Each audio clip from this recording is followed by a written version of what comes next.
With the Dragonflight Prepatch, Vengeance Demon Hunter is getting a ton of new changes from its talent tree. However, before Dragonflight itself actually swoops in November 28th, we're going to have a weird time where Legendaries and Covenants from Shadowlands are still around. So in this video, I'll be going over the pre-patch guide for Vengeance Demon Hunter, giving you guys talent builds, Covenant choice, Legendaries, and everything else you need to know for Vengeance Demon Hunter in Dragonflight Prepatch. Before we get into the video though, I would like to say that a lot of my viewers aren't subscribed, so if you like Demon Hunter content, Havoc or Vengeance content, or just WoW content in general, please consider subscribing. It would really help me out, and I'll have tons of content throughout Dragonflight. With that, enjoy the video. So before I get into talents, I just want to give a big shout out to Itame and Meira and all the other people from the Vengeance Demon Hunter Discord for helping out with these and for giving some pre-patch builds for everybody. So go check out the Vengeance Demon Hunter Discord. The WoW Head guide is also up. You guys want to check that out. But with that, let's get on to talents. So the first talent build I'm going to show you are more of the raid builds. So first, this is kind of your single target raid boss build. On the left side in the class tree, we're picking up important talents in the bottom, like the hunt for damage, as well as quicken sigils. This works really well with our both Sigil of Flame, as well as our Covenant choice, which is, spoiler alert, Kyrian. We also grab important stuff like Demonic, we grab some magic damage, DR, we grab a reduced meta cooldown, we grab Leech, and then we grab increased Fury. This allows you to pool your Fury a little bit more for your Soul Cleave windows. On the spec tree, realistically, you're always going to come down the left side to grab all the Frailty talents. They're just way too powerful to not grab otherwise. The other important stuff we're grabbing are just kind of some of these talents in the middle here to get down to Dark Lair Boon, buffing our Immolation Aura a little bit, and then also Fiery Demise. Fiery Demise is very strong, especially with our Legendary choice, which I'll cover later, making Fiery Brand do 40% fire damage increase to our target. So what I mean by that is whenever Fire Brand is on a target, we do 40% more fire damage to them. And a lot of our damage is fire. This couples already with Burning Blood, which just passively increases our fire damage by 10%. So when that happens, all of our fire damage, which is a lot, we have stuff like Soul Carver, we have stuff like Fell Devastation, we have stuff like Spirit Bomb, I guess, but we're not really using that. But we have a ton of options here to kind of just hit the main target very hard, because of this kind of fire damage increase. Now, because of the fire damage increase, there's one more point you can kind of drop. So if you want to pick up Spirit Bomb, you can because of its fire damage. However, it does have anti-synergy with the Legendary we'll be running, as well as it just not doing as much damage to a single target, and just being kind of a worse option in my opinion. But so I choose to run Fallout, but you can kind of put this last point anywhere in the top here. You can grab Retaliation, you can grab Fell Flame Fortification, you can grab Calcified Spikes if you want. There's a lot of options to put this one point into, so just kind of do whatever speaks to you the most. But for the bottom points in the tree, you want to run down this left side here for single target in raid. Now if they're a cleave, if there's a little bit of some adds that spawn, then we can do a few changes. On the class tree, you want to drop out the magic DR point and pick up your stun. The stun is very powerful. Then over on the spec tree side, we are grabbing Spirit Bomb.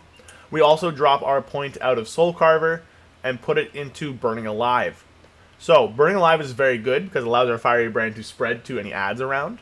Couple that with Fire Demise, which increases our fire damage, and of course how much fire damage we do with our AoE, with Immolation Aura, with Feldev, with Sigil. Then you're going to end up doing a ton of damage to any targets that are hit with Fiery Brand, giving a massive damage amp to them. We have Spirit Bomb in this AoE build for raid, so this is what your fight with big adds, like maybe like an Anduin style fight, or a Stone Legion Generals per se. So you can hit big damage numbers with your targets that have Fiery Demise on them, with Spirit Bomb and all those things. So this is kind of just going to be, for right now, your best build for your raids. Just Frailty alone is very powerful. Combining that with Fiery Demise, which yes, we won't be running as much in not Shadowlands, Dragonflight. We will be at level 70.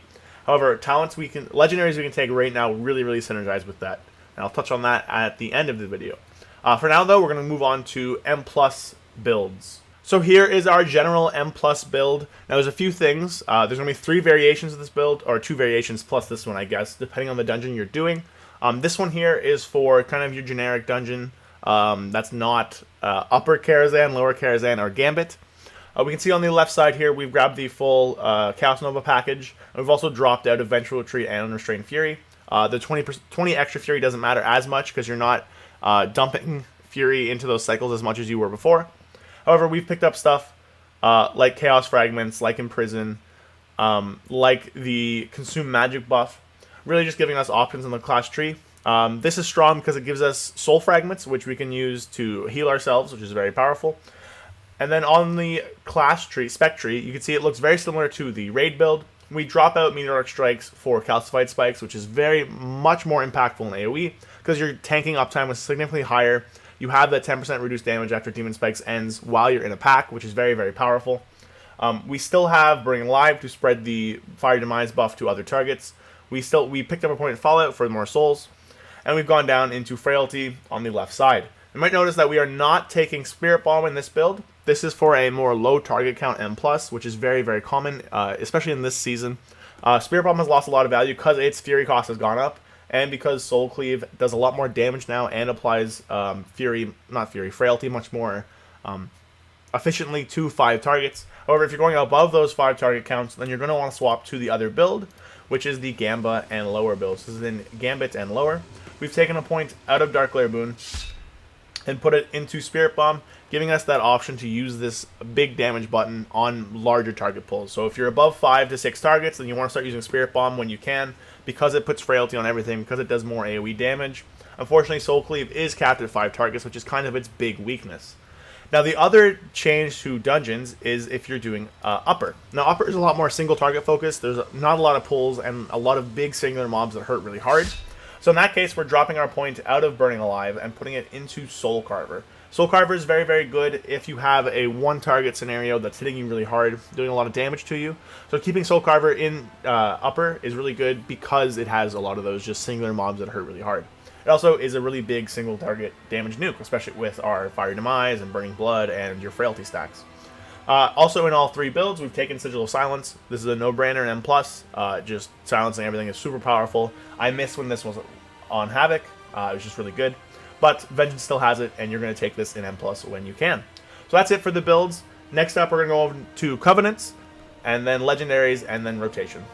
So you can't already tell from where I am, Vengeance Demon Hunter will be using Kyrian in the pre-patch. Now in Dragonflight, we do get Elysian Decree. However, it's not as strong because it's losing a lot of the powerful things in Shadowlands that made it as good as it was. However, since we're still in the pre-patch, we have those powerful things. So, if you don't know, Elysian Decree is a very strong ability, which essentially puts a sigil on the ground, deals a lot of damage, and then shatters souls fragments from them. Now, by itself, it's not too crazy. However, in combination with stuff like Quicken Sigils, as well as some of the talent, Legendaries and Conduits and Soulbinds you have, it gets very, very powerful. So in terms of Soulbinds, you want to be using Mechanicos, or Brawn as people call him. In all scenarios, he's just going to be your best option. He gives lots of CDR through his ability Effusive Animal Accelerator. So Elysian Decree releases a blast of damage that deals damage to people over time, split evenly between targets. And for every enemy you hit, it reduces the cooldown by 4 seconds up to a maximum of 20. So if you hit 5 targets, you get 20 seconds off Elysian Decree. Elysian Decree with Quicken Sigils is already a 48-second cooldown. So that is a 28-second cooldown on this very large damage dealing ability. Now the other thing that comes with it is going to be Repeat Decree, which whenever you place the thing down, it echoes, releasing another sigil for 25% of the damage 1 second later. Now this also shatters souls and gives you a lot of souls. It gives you a lot of damage with Elysian Decree. The cherry on top of that is going to be your Unity Legendary, Blind Faith. Elysian Decree shatters more additional soul fragments and gives you the Blind Faith buff for 22 seconds. For each lesser soul fragment you consume while it is active, you gain 10 Fury and 1% versatility up to 20%. So with that, you gain a bunch of Fury every time you actually consume souls, allowing you to soul cleave a lot more. As well, you gain up to 20% versatility, which is very, very easy to stack up to. Brawn himself also has other powerful abilities, like Hammer of Genesis, giving you a ton of haste whenever you hit new targets, as well as Soul Glow Spectrometer, which gives you a ramping up kind of 5% damage or healing done, up to 5, and then it counts down. So it's kind of cycles from 1% up to 5, and then 5% down to 1. So it's very, very powerful things with Mechanicos, very, very powerful things with Kyrian. You also gain access to File through your Summon Steward. I don't think I have it on my bar, but basically what File is, it's a potion on a 5-minute cooldown that heals you. So I should have gotten them in my bag now. Here they are. File of Serenity. 20% health, removes diseases, poisons, curses, and bleeds. Now, with Brawn, he uses it automatically for you when you fall below health, but it's still a free heal whenever you dip low. In terms of conduits, Vengeance itself is only losing 1 conduit to the tree. So if you have a thing from Borrowed Power, like a Legendary or like a Covenant ability or conduit that also appears in the tree, you're not able to select both. If you select the one in the talent tree, it'll overwrite the one from your spellbook, essentially. The issue with Havoc is that Havoc had basically every single one of their potency conduits in there. However, For Vengeance, we have none of them. The only conduit we have is Shattered Restoration, and that is a very easy swap to Viscous Ink, sorry. So the conduits are going to want to take Growing Inferno, very, very powerful. Immolation Aura, just damage increase every time it ticks. You want to take Fell Defender, which just reduces the cooldown of Fell Dev. You want to take Repeat Decree, very powerful Echoing Sigil thing. You want to take Viscous Ink, it gives you a reduction to the magic damage you take. And then also, Condensed Atmosphere is very good as well. And then finally, Fellfire Haste. Now, if you're in single target and you don't really get much benefit from Hammer of Genesis, you can put Adaptive Armor there, just giving you kind of agility every time you get healed. But realistically, in M+, you want to go with this, and if there's targets you can benefit from Hammer of Genesis from, then you want to be using that. If there's a single target, then you could go this way and not take Hammer of Genesis. But even then, Hammer of Genesis is probably still fine, but realistically, take that if you need it.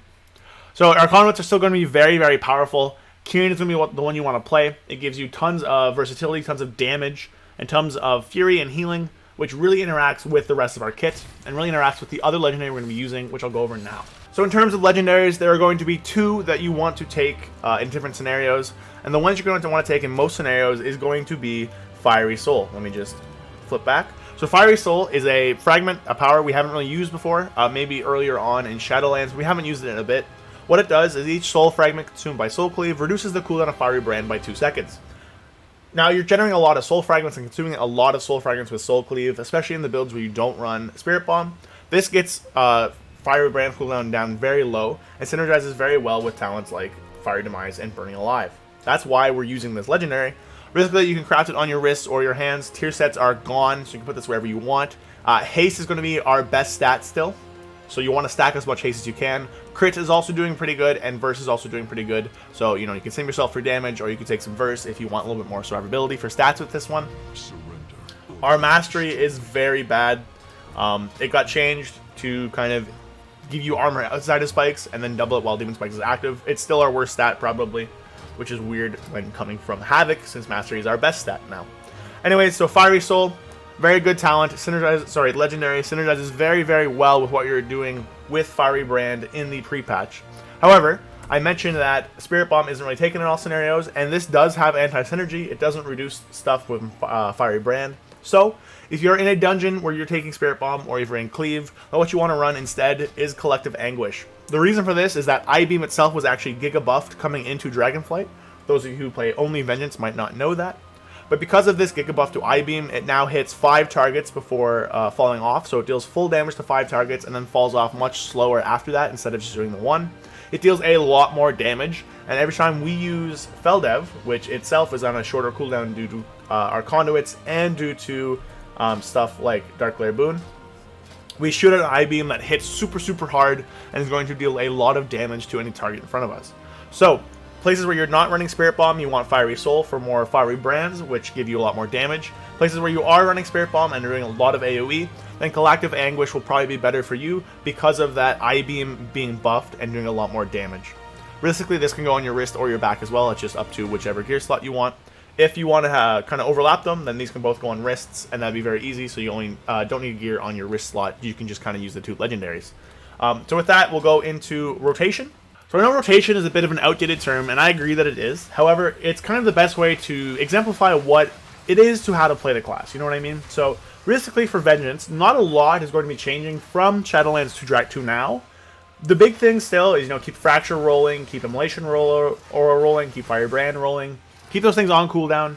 The big thing, however, is in terms of frailty. So what you want to do before using your big buttons like the Hunt, before using Fell Devastation, before using Legion Decree, is to stack up as many stacks of frailty as you can, and then rip it on those targets. So the reason for that is whenever you stack up these frailty buffs, you're going to gain a damage and leech increase on them. So if you can stack up enough things and then rip something big like a Sigil, you're going to do more damage, leech more, and overall have your targets do less damage to you. So the more damage you deal to a target, the better off you're going to be, obviously.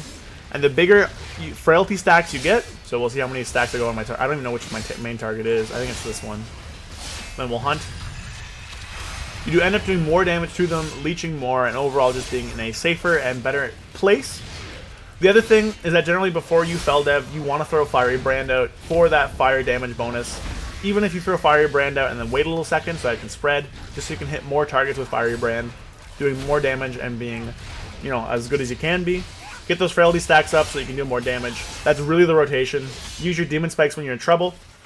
You have a 15-second recharge on them, and whenever one of them runs out, let me just click it, you get 10 seconds of damage reduction. So don't be too afraid. You'll have pretty high uptime on these, especially because of your haste. Use Immolation Aura as much as you can. Use your sigils as much as you can. When you open on a pack, generally what you want to do is Legion Decree. However, you have a ton of other options now for damage. You could use your Soul Carve, but Legion Decree is going to be your best way of generating that snap threat that's really important for tanks. Realistically though, that's it. It's pretty simple. Use your buttons when you're in danger. Use Feldev when you're in danger. Use Immolation Aura when you're in danger. Our new playstyle rewards you for playing near Fury Cap so that you can dump into Soul Carver, Soul Cleave whenever you need it. Like, see, I got 9 stacks here. It's giving like a 64% leech and like a big damage ant and 50% reduced damage or something like that. So you're doing a lot of damage now with your frailty stacks. You're doing a lot of damage by leading those into your big buttons, like stuff like Legion Decree, stuff like Feldev, stuff like Brand, stuff like the Hunt. So it's really important to just keep these stacks up as much as you can. Use your Demon Spikes cooldowns as much as you can. Don't be worried about them.